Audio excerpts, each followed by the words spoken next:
Everything is just like in my dream.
The gallery risks collapsing.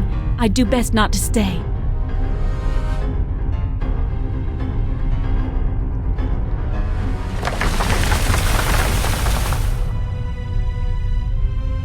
This gallery must lead to the sanctuary Philibert was looking for. Just have to hope there's another entrance.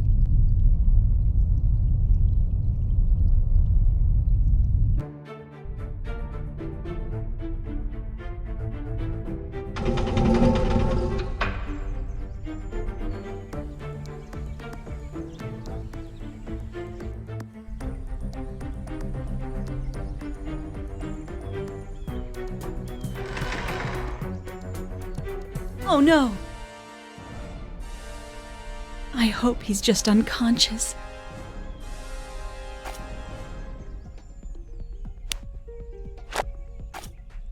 It must be ink. No doubt about it. He's dead. Here I am, back at the beginning. If he's not the murderer, that leaves only Constance and Jean-Aimé. His lips are black. Perhaps he fell victim to the same poison as Philibert.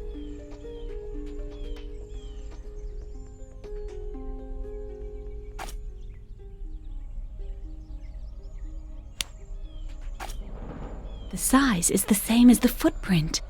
So the monk could have been near the guard when he died. And yet, there's no blood on his shoes. And even if it is he who killed the guard, there's still a very much alive killer on the loose.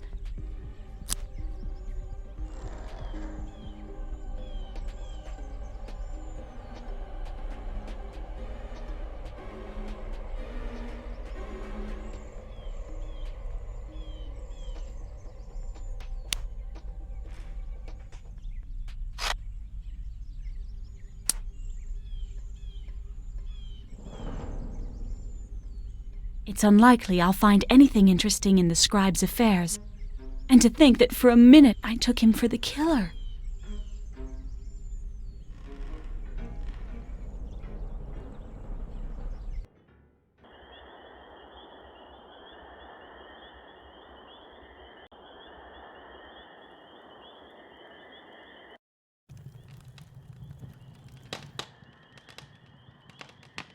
Good evening. Good evening, Madeleine. You seem tired. You could say that, but how are you this evening? I must admit, I feel better, and I'm anxious to hear your story. There's something I must clarify first. I found some symbols, and I'm convinced I can translate them.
It can't be.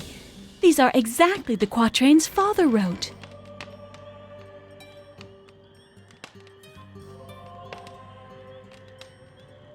Have you ever dreamed the same dream several times? What kind of dream do you mean?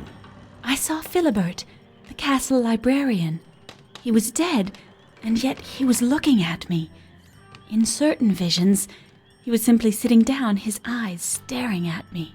But in others, I saw him make a sign to me to follow him into a gallery like the one I discovered today under the scriptorium.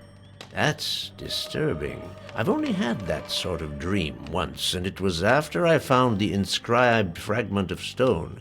The same stone that came from the gallery wall, just like Philibert's for that matter. It would seem as if something's seeking to call out to us, particularly to you. There was another death. This time it was the scribe, although I was certain he was part of the plot. Perhaps you weren't mistaken. Perhaps he became bothersome. Maybe. In any case, there are only two suspects left, Jean-Aimé and Constance. And which one do you think is guilty? Constance. We'll see if the future proves you right, my girl. In the meantime, I have something to ask you. I have to work tonight in my observatory, but everything's in a frightful mess. I've got it. I'll set to work right away. Thank you, Madeleine. I don't know what I'd have done without you.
It's magnificent, Madeleine. Don't you think so?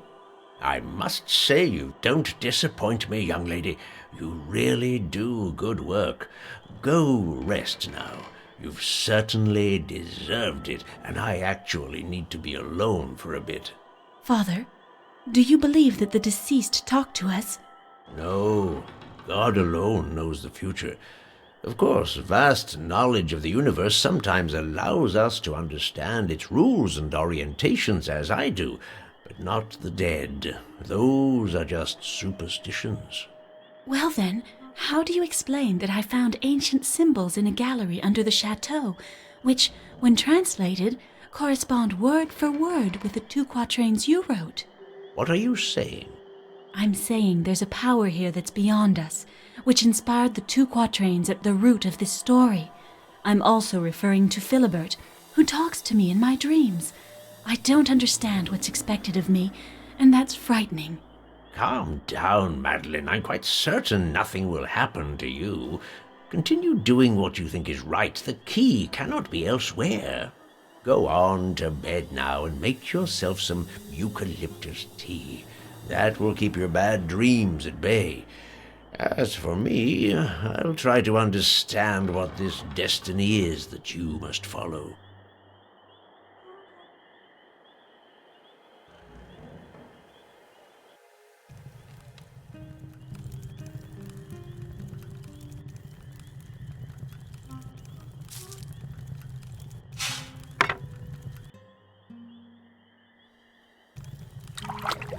Good. It's ready.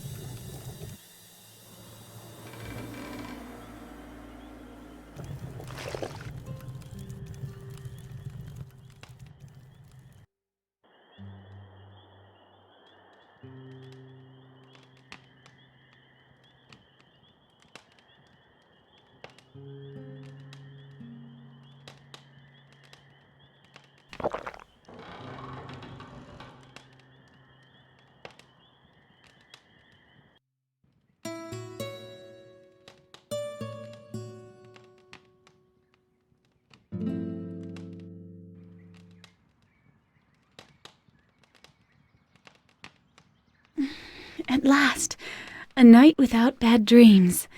Hopefully, that means a day that'll be less macabre than the previous ones, unless it's just the effect of the potion.